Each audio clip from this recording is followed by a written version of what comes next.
अस्सलामुअलैकुम। मैं हूं doctor Mahreen Farooq, associate professor medicine department Ghurki trust teaching hospital. आज हम बात करेंगे आजकल की जो एक बहुत फेमस टॉपिक है हेल्थ रिलेटेड, मॉन्की पॉक्स की बीमारी, जिसको अब एम पॉक्स भी कहा जाता है। मॉन्की पॉक्स, जैसे कि इसका नाम हमें ये शुबा देता है कि ये बंदरों से फैलती है, ऐसा नहीं है। ये बीमारी जब पहली दफ़ा तशख़ीस हुई 1958 में, तो ये एक रिसर्च लैब में बंदरों को हुई थी, इसलिए इसको मॉन्की पॉक्स का नाम दिया गया। जैसा कि आप सब ने ख़बरों में सुना कि मॉन्की पॉक्स को इस वक्त ग्लोबल थ्रेट का नाम दिया गया है, जिससे हमें फ़ौरन कोरोना वायरस और कोविड का टाइम याद आ जाता है। हाँ, यकीनन जो बीमारी अब ग्लोबलाइजेशन, इंटरनेशनल ट्रैवल की वजह से जो बीमारी किसी भी एक जगह ज़्यादा फैले, उसका दुनिया में फैलने का अब शुबा काफ़ी होता है।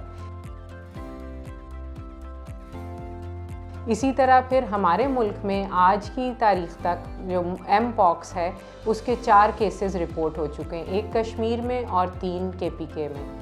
तो अब जो है हमें इसके बारे में अलर्ट होना है और हमारी आवाम को इसके बारे में जानकारी होना ज़रूरी है।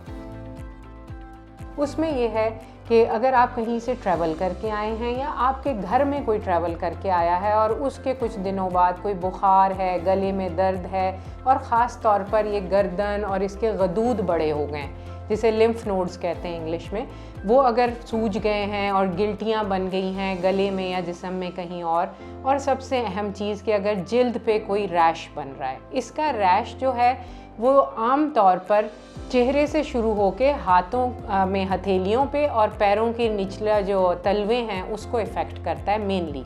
तो मॉन्की पॉक्स की 2 अलामतें जो बहुत इसके साथ स्पेसिफ़िक हैं, वो एक ये रैश है और जिसकी मुख्तलिफ़ शक्लें हैं और ये 2 से 4 हफ्ते में सेटल होता है, और दूसरा जो है ये लिम्फ नोड्स का इनलार्ज हो जाना, जो गदूद होते हैं गर्दन में या जिस्म में और जगह पे जो है वो सूज जाते हैं।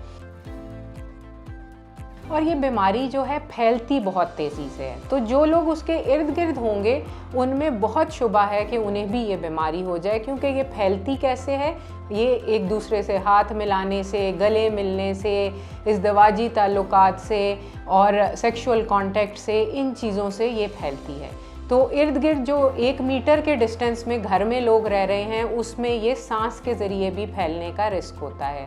और फिर दूसरी अहम चीज़ है कि डायरेक्ट फ़िज़िकल कांटेक्ट नहीं भी है, तो उस बीमार की तौलिया, बेडशीट से जिसका कांटेक्ट है या वो जिस हाथ पे रैश है वही बाथरूम का दरवाज़ा वो खोल रहा है और आप खोल रहे हैं, तो उसमें रिस्क बढ़ जाता है।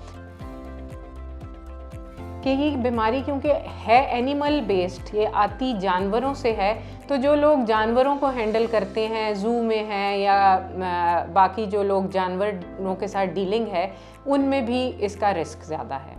तो और सबसे ज़्यादा जो हमें इसमें सीरियसनेस का ख़दशा होता है इस बीमारी का, वो होता है हेल्थ केयर वर्कर्स या फिर जो बड़ी उम्र के लोग हैं या बहुत छोटे बच्चे और हामला ख़वातीन।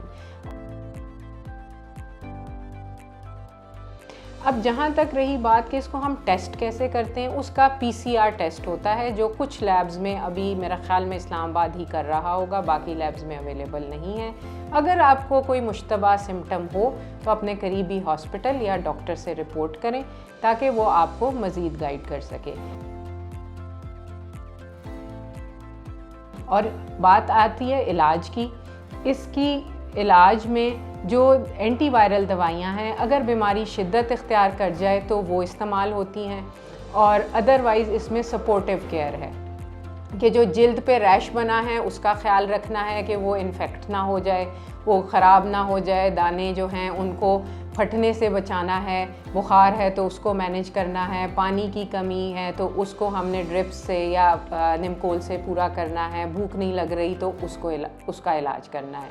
जो सिम्टम्स हैं उसके बेस पे हम ट्रीट करते हैं। आम तौर पर ये बीमारी 2 से 4 हफ्तों में खुद ही ठीक हो जाती है, लेकिन जिल्द पे जो मुतासरा हिस्से हैं वहाँ निशान छोड़ जाती है। मगर जिन लोगों में कोई कॉम्प्लिकेशन हो जाए, जैसे नमूनिया या दिमाग में इस वायरस का चला जाना, एनकेफलाइटिस, या फिर जिल्द की शदीद इन्फेक्शन जो सेप्टिसीमिया या पूरे जिस्म में इन्फेक्शन फैला सकती है, उसमें इसके साथ अमवात जो हैं वो रिपोर्टेड हैं। तो इस बीमारी से जो डेथ रेट है वो 3 to 5% दुनिया में रिपोर्टेड है, लेकिन वो भी सिर्फ सिवियर केसेस का। मगर ये स्किन स्कारिंग और स्किन डिसफिगरमेंट, इसका रैश करता है। आखिर में मैं ये बताना चाहूँ कि ये बीमारी जो है, हम में से बहुत से लोग जानते हैं ये स्मॉल पॉक्स को, जिसको उर्दू में चीचक भी कहा जाता है, जो स्किन को डिसफिगर करता था, निशान छोड़ता था। ये उसी फैमिली का एक वायरस है। तो हम जहाँ तक हो सके इस इंफॉर्मेशन को खुद भी समझें, लोगों तक भी पहुँचाएं। इस बीमारी में बचने का बेस्ट तरीका ये है कि हम लोगों से direct hand to hand contact आम पब्लिक में अवॉइड करें, अपनी सफाई का ख्याल रखें, हाथों को सैनिटाइज़ करें, मास्क पहन के रखें, और अगर कोई मुश्तबा केस है या कोई ट्रैवल करके आया है और उसको सिमिलर सिम्टम्स हैं तो वो फ़ौरन रिपोर्ट करना चाहिए। आई होप कि हम एज ए नेशन पाकिस्तान में इस बीमारी से बच के रहें और जो केसेस हैं वो जल्दी रिकवर हों और मज़ीद कोई केस रिपोर्ट ना हो। तो long live Pakistan and stay safe everyone. Thank you.